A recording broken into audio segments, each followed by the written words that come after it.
নির্বাচনে বিএনপি আসবে ক্ষমতায়, এমনটাই বলছেন আমানুল্লাহ আমান। শাহজালালে কতক্ষণ সময় কাটালেন আব্দুল হামিদ? 4 দিনের সফরে আজ যুক্তরাজ্যের পথে প্রধান উপদেষ্টা তারেক রহমান ও প্রধান উপদেষ্টার বৈঠক। আসছে কি কোনো ইতিবাচক বার্তা? বাংলাদেশে গণতন্ত্রের দুর্ভাগ্য, অবাধ নির্বাচনেও গড়িমসি, এমনটাই ভেবেছেন রিজভী। এতক্ষণ শুনছিলেন সংবাদ শিরোনাম, এবারে বিস্তারিত।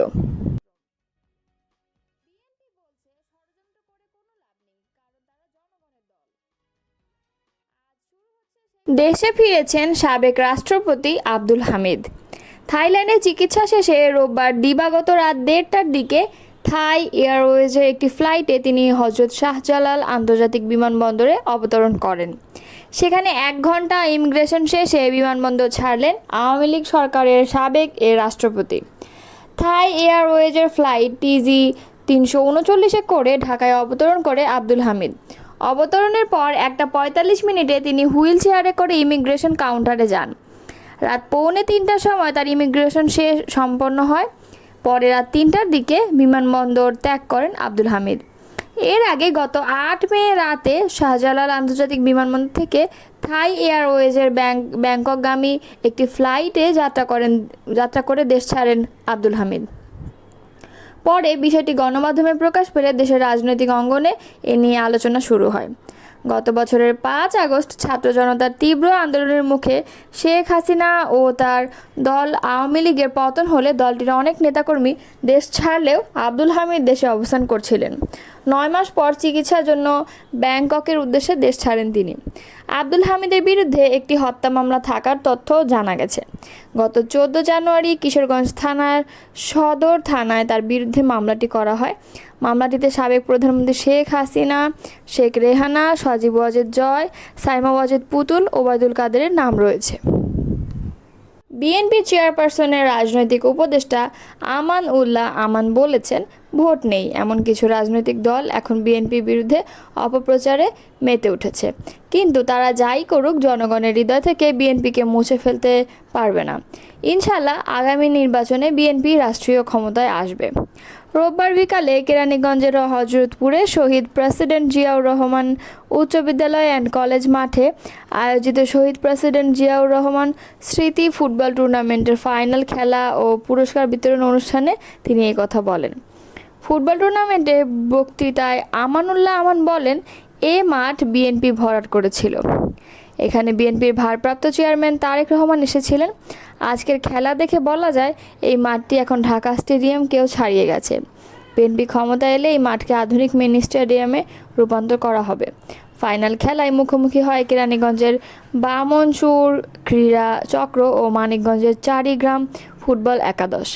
টানটান উত্তেজনার ম্যাচে চারিগ্রাম একাদশ 1-0 গোলে জয়লাভ করে। খেলায় অংশগ্রহণকারী 2 দলই বিদেশি খেলোয়াড়দের পারফরমেন্স দর্শকদের নজর কাড়ে। হজরতপুর ইউনিয়ন বিএনপির সভাপতি ফজলুল করিম মোল্লার সভাপতিত্বে পুরস্কার বিতরণ অনুষ্ঠানে বিশেষ অতিথি হিসেবে উপস্থিত ছিলেন ঢাকা জেলা বিএনপির সাংগঠনিক সম্পাদক ব্যারিস্টার ইরফান ইবনে আমান অমি, কেরানীগঞ্জ মডেল উপজেলা বিএনপির সভাপতি মনির হোসেন মিনু এবং সিনিয়র সভাপতি শামীম আহসান। 4 দিনের সফরে আজ সোমবার যুক্তরাজ্যে যাচ্ছেন অন্তর্বর্তী সরকারের প্রধান উপদেষ্টা অধ্যাপক ডক্টর মোহাম্মদ ইউনূস। সফরসঙ্গী হিসেবে তার সঙ্গে থাকবেন বাংলাদেশ ব্যাংকের governor doctor Ahsan H Mansur ও দুর্নীতি দমন কমিশনের চেয়ারম্যান ডক্টর আব্দুল মোমেন। এ সফরে ব্রিটেনের মর্যাদাপূর্ণ কিং চার্লস হারমোনি অ্যাওয়ার্ড 2025 গ্রহণ করবেন ডক্টর মোহাম্মদ ইউনূস। এর আগে বুধবার রাজধানীর বেইলি রোডের ফরেন সার্ভিস একাডেমিতে আয়োজিত এক প্রেস ব্রিফিংয়ে এ তথ্য জানান প্রধান উপদেষ্টার প্রেস সচিব শফিকুল আলম। শফিকুল আলম বলেন, আসন্ন সফরের বিভিন্ন বিষয় নিয়ে কথা বলতে British high commissioner Sarah Cook আজ প্রধান উপদেষ্টার সঙ্গে সাক্ষাৎ করেন। সেখানে প্রিন্স চার্লসের সঙ্গে সাক্ষাৎসহ বিভিন্ন স্বার্থ সংশ্লিষ্ট বিষয়ে দ্বিপাক্ষিক বৈঠক হবে। এছাড়া 2 দেশের সম্পর্ককে নতুন করে পুনরুজ্জীবিত করতে এবং অর্থনীতি, বাণিজ্য ও বিনিয়োগের ক্ষেত্রে আরও ঘনিষ্ঠ সহযোগিতা গড়ার লক্ষ্যে এ সফর অনুষ্ঠিত হবে। এই প্রশ্নের জবাবে তিনি বলেন, বাংলাদেশ থেকে অবৈধভাবে যুক্তরাজ্যে যে টাকা পাচার করা হয়েছে সেগুলো উদ্ধারের বিষয়কেও আলোচনা করা হবে। 4 দিনের যুক্তরাজ্য সফরে প্রধান উপদেষ্টা ডক্টর মোহাম্মদ ইউনূসের সঙ্গে বিএনপির ভারপ্রাপ্ত চেয়ারম্যান তারেক রহমানের বৈঠক হলে সেটি ইতিবাচক হতে পারে বলে মন্তব্য করছেন প্রধান উপদেষ্টা প্রেস সচিব শফিকুল আলম। তবে বৈঠকের কোনো চূড়ান্ত পরিকল্পনা হয়নি। আজ রোববার রাতে একটি সংবাদ মাধ্যমকে দেওয়া সাক্ষাৎকারে এই তথ্য জানান প্রেস সচিব। অন্তর্বর্তীকালীন সরকারের প্রধান উপদেষ্টা ডক্টর মোহাম্মদ ইউনূস আগামী 10 থেকে 13 জুন পর্যন্ত যুক্তরাজ্যে অবস্থান করবেন। প্রেস সচিব বলেন, তারেক রহমান বাংলাদেশে একটি বৃহৎ রাজনৈতিক দলের নেতা। তার সঙ্গে যদি প্রধান উপদেষ্টার বৈঠক হয় সেটি দেশের জন্য একটি ইতিবাচক বার্তা হতে পারে। তবে তারেক রহমানের সঙ্গে বৈঠকের বিষয়ে এখনও কোনো কিছু চূড়ান্ত হয়নি জানিয়ে প্রেস সচিব বলেন, লন্ডনে গিয়ে পরিস্থিতি বুঝে দেখা যাবে। প্রেস সচিব আরও বলেন, প্রধান উপদেষ্টা এর আগেও স্পষ্ট করে বলেছেন তার সরকারের মূল লক্ষ্য হলো সংস্কার, বিচার ও নির্বাচন। সেই লক্ষ্য অনুযায়ী কাজ এগিয়ে চলছে। এখন পর্যন্ত 12 থেকে 15টি কমিশন গঠন করা হয়েছে এবং তারা তাদের সুপারিশ জমা দিয়েছে বলে জানান প্রেস সচিব। এসব সুপারিশ নিয়ে রাজনৈতিক দলগুলোর সঙ্গে আলোচনা চলছে। শফিকুল আলম বলেন, আরেকটি হলো বিচার। জুলাই আগস্টে হত্যাকাণ্ডের সঙ্গে যারা জড়িত তাদের বিচার হওয়াটা খুব জরুরি। তবে ট্রায়ালটা এমনভাবে হওয়া উচিত যেটা ডিউ প্রসেস এবং ইন্টারন্যাশনাল স্ট্যান্ডার্ড মেনে চলে। নির্বাচনের রোডম্যাপ ঘোষণা নিয়েও কথা বলেন প্রেস সচিব। এপ্রিল মাসের প্রথমার্ধে নির্বাচন আয়োজনের পেছনে বাস্তবিক কারণ রয়েছে জানিয়ে শফিকুল আলম বলেন, কোনো রাজনৈতিক দল আবহাওয়াকে অজুহাত হিসেবে তুলে ধরলেও আবহাওয়াবিদদের সঙ্গে পরামর্শ করে এপ্রিলে সময় নির্ধারণ করা হয়েছে। আবহাওয়াবিদদের উদ্ধৃত করে তিনি বলেন, এপ্রিলের প্রথম 10 দিন গরম তুলনামূলকভাবে সহনীয় থাকে এবং হিটওয়েভ বা কালবৈশাখীর তেমন ঝুঁকি থাকে না। কালবৈশাখীর প্রকোপও মূলত এপ্রিলের দ্বিতীয়ার্ধ থেকে শুরু হয়, বৈশাখ মাসে বেশি হয়, তাই এপ্রিলের প্রথমার্ধকে আদর্শ সময় বলেই বিবেচনা করা হয়েছে।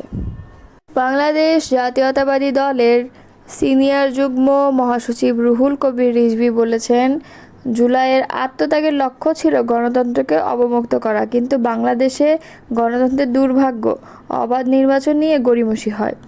রোববার দুপুরে নয়াপল্টনে জাতীয়তাবাদী রিকশা ও ভ্যান শ্রমিক দলের উদ্যোগে খাবার বিতরণকালে এক সংবাদ সম্মেলনে তিনি এসব কথা বলেন। রুহুল কবির রিজভী বলেন, বাংলাদেশের পলিমাটির যে বাতাস তা অত্যন্ত পরিশোধিত বাতাস। এই বাতাসের মাঝে এখন কিছু বঙ্কিম বাতাসও প্রবাহিত হয়। ক্ষমতায় এলেই চিরস্থায়ী ক্ষমতায় থাকার স্বপ্ন দেখে, যা দেখেছিলেন শেখ মুজিবুর রহমান আর শেখ হাসিনা। তেমন আবারও ওই বাতাসটা অন্তর্বর্তী সরকারের শরীরেও লাগছে কিনা, এটা মানুষের কাছে বড় ধরনের প্রশ্ন হয়ে দেখা দিয়েছে।